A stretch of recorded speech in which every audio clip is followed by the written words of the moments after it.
नमस्कार। पुरातन काल में आज से तकरीबन 17,000 वर्ष पूर्व थार में दो अद्वितीय योद्धा अजीबो और गरीब हुआ करते थे।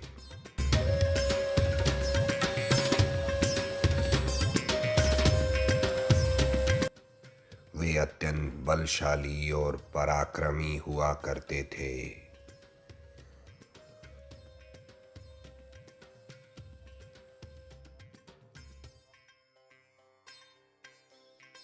उस दिन वे अपने समस्त अस्त्र और शस्त्र एक पॉलीथीन की थैली में डालकर उत्तरी हिमालय की ऊंचाइयों पर कब्जा करने खलिया टॉप की तरफ निकल पड़े थे।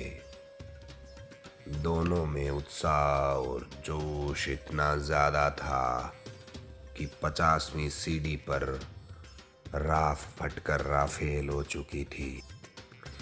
14 किलोमीटर लंबे इस अभियान पर 80 किलो की बॉडी टांगों पर उठाकर ले जाना गरीब जैसे योद्धा के लिए बाएं पैर का खेल लग रहा था, क्योंकि दायां अभी से दर्द करने लगा था।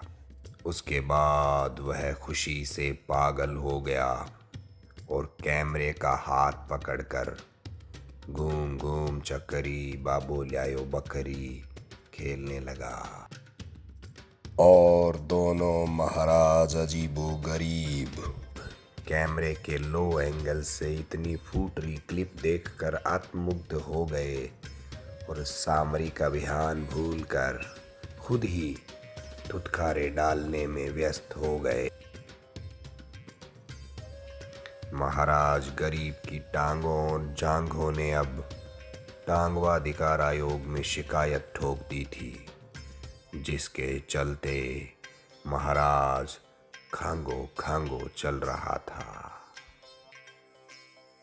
अजीबो लगातार वहां पर अजीब अजीब हरकतें कर रहा था। लगभग 1.5 किलोमीटर सतर्कता पूर्वक दुश्मन पर नजर रखते हुए चलने के बाद सीढ़ियां आई जो एकदम सीधी और खड़ी थी। इन पर चढ़ते हुए गरीब को लगा कि न्यूटन की खोज अभी अधूरी है। सिर्फ सेब ही नहीं, एक मोटा इंसान भी ऊपर की तरफ नहीं जा पाता। वहां महाराज गरीब ने न्यूटन की रफ कॉपी में 9वां नियम लिखा कि सेब को तो फिर भी फेंक कर ऊपर भेजा जा सकता है, परंतु 2 मण के आदमी को कतई नहीं। तो महाराज ने मोह माया की आस छोड़कर घास में लेटकर धर्म और अधर्म पर चिंतन और मनन करना शुरू किया, जिसके पश्चात उन्हें लगा कि इंसान के पास कितनी ही बड़ी धन दौलत हो, मोटापे से बढ़कर कोई अड़बाद नहीं होती।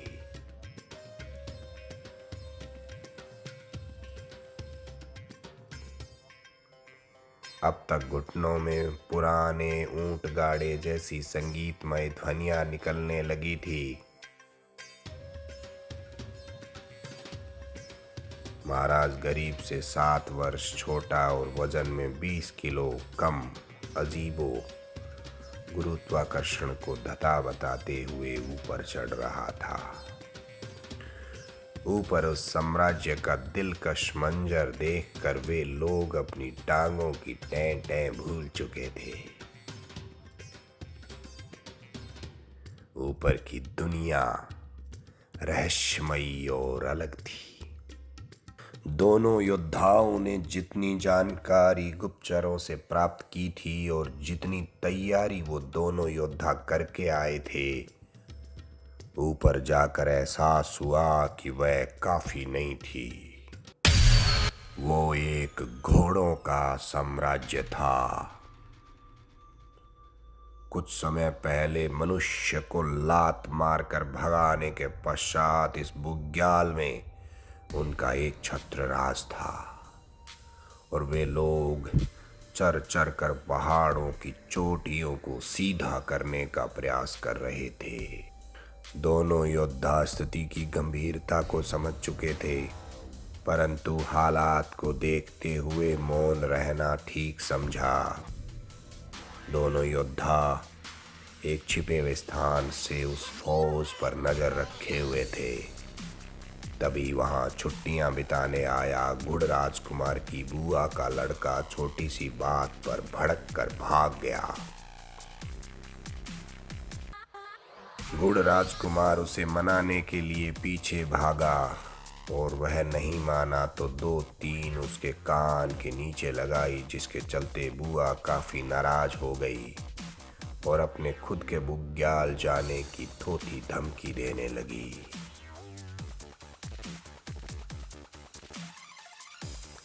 वहां पर अथाह गुड़ समूह की उपस्थिति देखकर अजीबो और गरीब ने स्थिति को भांपा और जाकर गायों की रानी से मदद की गुहार लगाई।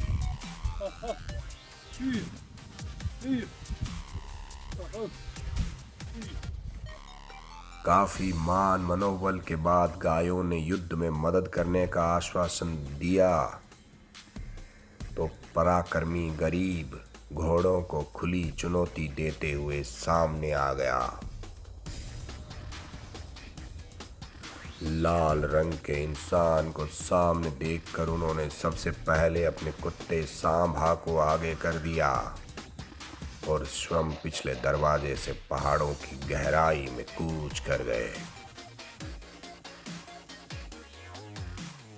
आतताई गधेड़ों से त्रस्त बकरियां खुशी से झूम उठी और अजीबो गरीब द्वारा स्थापित लोकतंत्र की जय जयकार करने लगी।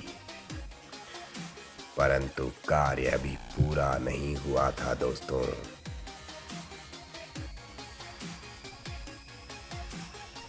उन्हें इस संपूर्ण क्षेत्र को निर्गुण क्षत्रिय करने के लिए आगे जाना था।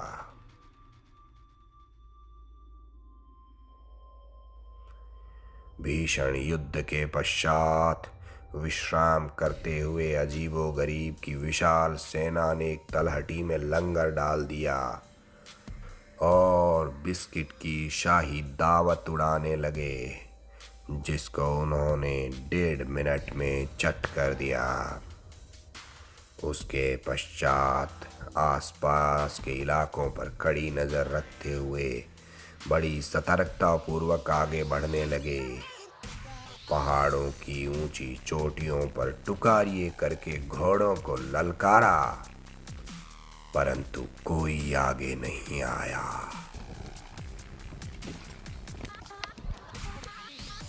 पथरीले और कंकरीले रास्तों पर तेज गति से रेंगते हुए खलिया टॉप की 4000 मीटर की ऊंची चोटी की तरफ अपनी विजय पताका लहराने अजीबो गरीब आगे बढ़ रहे थे। उनमें जोश और उमंग अधिक था, पर टांगे उनकी सर्वाधिक दुख रही थी। महाराज गरीब ने पूर्व संध्या पर एक भावपूर्ण भाषण दिया, जिसे अगर कोई सुनने वाला होता तो अवश्य ही भावुक हो जाता।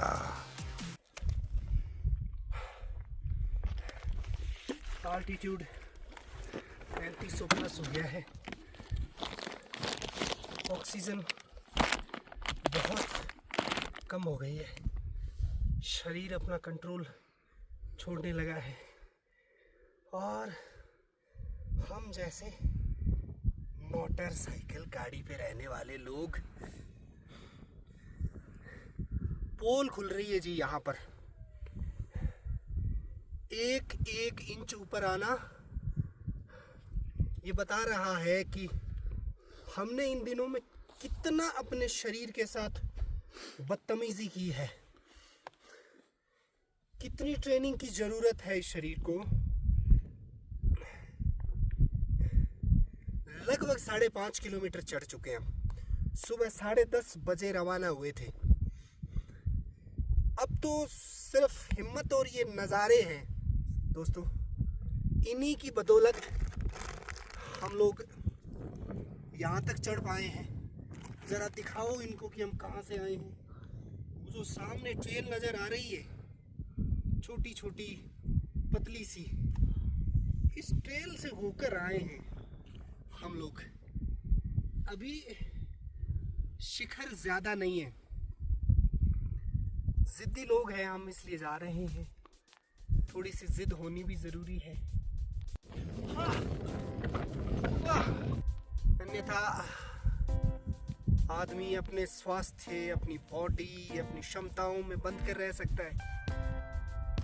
ये जो क्षमताएं हैं ना दोस्तों, ये हौसले से आती है। हौसला बड़ा जरूरी है। तो हम लोग कोशिश कर रहे हैं कि अपने हौसले को मेंटेन रखें। 40वां बरस मेरा खत्म हो जाएगा अभी जून 21 को, थोड़े लगभग 1 महीना बचा है। बड़ी खुशी है कि मैं इतने हाई एल्टीट्यूड पे 6 किलोमीटर लंबा ट्रैक कर सकता हूँ और अपनी शरीर में या अपने मन में इतनी जिद रखता हूँ कि मैं इतना लंबा चल सकता हूँ। आज मुझे लग रहा है कि मैंने कुछ अचीव किया है, मैंने कुछ हासिल किया है।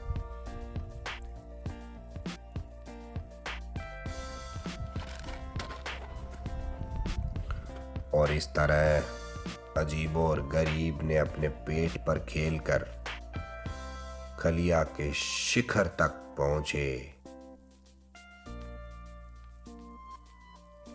और जुल्मी घोड़ों को खदेड़कर वहां पर लोकतांत्रिक साम्राज्य की स्थापना की और अमन और चैन की स्थापना की।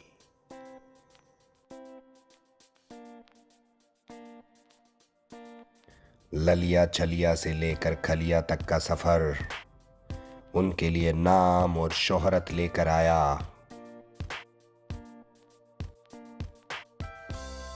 और युगों युगों तक अजीबो गरीब इस दुनिया में फेमस हो गए।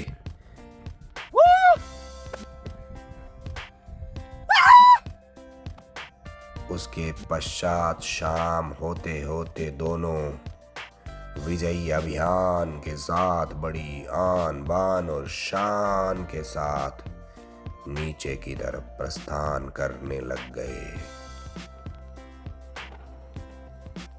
जंगल के समस्त प्राणी उनकी जय जयकार और इस्तकबाल करने लग गए थे।